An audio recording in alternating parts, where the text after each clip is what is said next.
జనవరి 22న 5 ఏళ్ల బాలుడి రూపంలో శ్రీరాముడు ఆలయంలో కొలువుదీరనున్నాడు.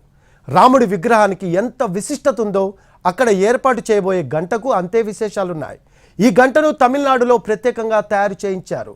అష్టధాతువుతో తయారు చేసిన ఈ గంట రామమందిరంలో ప్రత్యేక ఆకర్షణగా నిలవనుంది.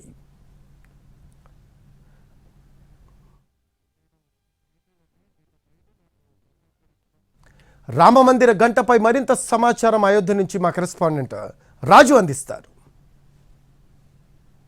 ఒకవైపు ప్రాణప్రతిష్ఠకు సిద్ధమవుతుంటే మరోవైపు భక్తులందరూ కూడా అయోధ్యకు తమ వంతు సాయంగా కొన్నింటిని పంపిస్తున్నటువంటి పరిస్థితి కనిపిస్తుంది. ప్రత్యేకంగా కార్యశాలలో అందరికీ దర్శనమిచ్చేది జై శ్రీరామ్ పేరుతో ఇక్కడ ఎదురుగా కనిపిస్తున్నటువంటి పెద్ద గంట. అంటే గుడిలోకి వెళ్ళగానే ప్రతి ఒక్కరూ గంటను మోగిస్తారు. సో ఈ గంట ద్వారా దేవుడికి తమ విన్నపాలను వినిపించే ప్రయత్నం చేస్తారు. అయితే ప్రత్యేకంగా ఇక్కడ ఉన్నటువంటి గంటను 600 కిలోల బరువుతో తయారు చేశారు. ఇందులో అష్టధాతువుతో అంటే అన్ని రకాల ఏదైతే ఉంటాయో అటు బంగారం, ఇనుము, వెండి, మరోవైపు కాపర్, ఇలా అన్నింటితో తయారు చేశారు. సో దీన్ని మనం చూడొచ్చు. అంటే దాదాపు 3.5 నుంచి 4 అడుగుల ఎత్తు కనిపిస్తుంది.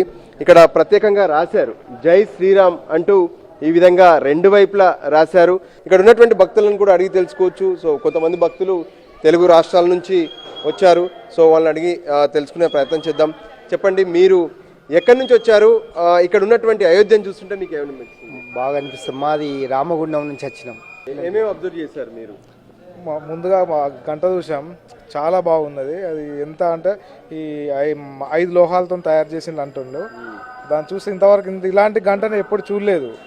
అయితే మేము వాస్తవంగా మన కాశీకి వచ్చాం వల్ల ఈ యొక్క మన యొక్క అయోధ్యను చూడాలనే ఉద్దేశంతో ఇక్కడికి వస్తూ ఉంటే అన్ని తోవలు ఒక్కొక్కటి చూస్తూ ఉంటే అసలు మమ్మల్ని మేము మర్చిపోయేంత విధంగా ఈ యొక్క గుడి టెంపుల్ తయారు కానీ ఇవన్నీ చాలా బాగున్నాయి.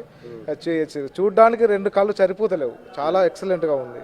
గంటను చూస్తుంటే మాకు చాలా ఆనందంగా ఉంది. అంత పెద్ద గంటను కూడా నేను ఎప్పుడూ ఎక్కడ చూడలేదండి. అంటే ఇక్కడ శిలలు కూడా చెక్కుతూనే ఉన్నారు.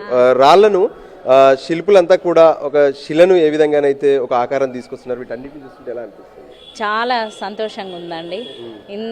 అసలు ఇక్కడికి రావడం అంటే చాలా ఆనందంగా ఉంది. అయోధ్య ప్రత్యేకంగా చూడొచ్చు. అంటే ప్రతి ఒక్కరు కూడా అయోధ్యకు వచ్చారంటే సో ఖచ్చితంగా ఇక్కడ ఉన్నటువంటి ఈ 8 లోహాలతో చేసినటువంటి గంటను దర్శించుకోవడం, అంతేకాదు రామమందిరం కోసం జరుగుతున్నటువంటి ఏర్పాట్లన్నింటినీ కూడా చూస్తున్నారు. అంటే ఏదైతే ఇక్కడ ఉన్నటువంటి స్తంభాలను తయారు చేసేటటువంటి పని, మరోపక్క ఇతర ప్రాంతాల్లో జరుగుతున్నటువంటి అభివృద్ధి పనులు, వీటన్నిటిని కూడా ప్రతి ఒక్క భక్తులు వీటన్నిటిని తిలకించి తమ మదిలో వాటన్నిటిని దాచుకొని తిరుగు ప్రయాణమవుతున్నటువంటి పరిస్థితి కనిపిస్తుంది. కెమెరా పర్సన్ సంజీవ్ కుమార్తో కలిసి రాజు, ఎన్టీవీ.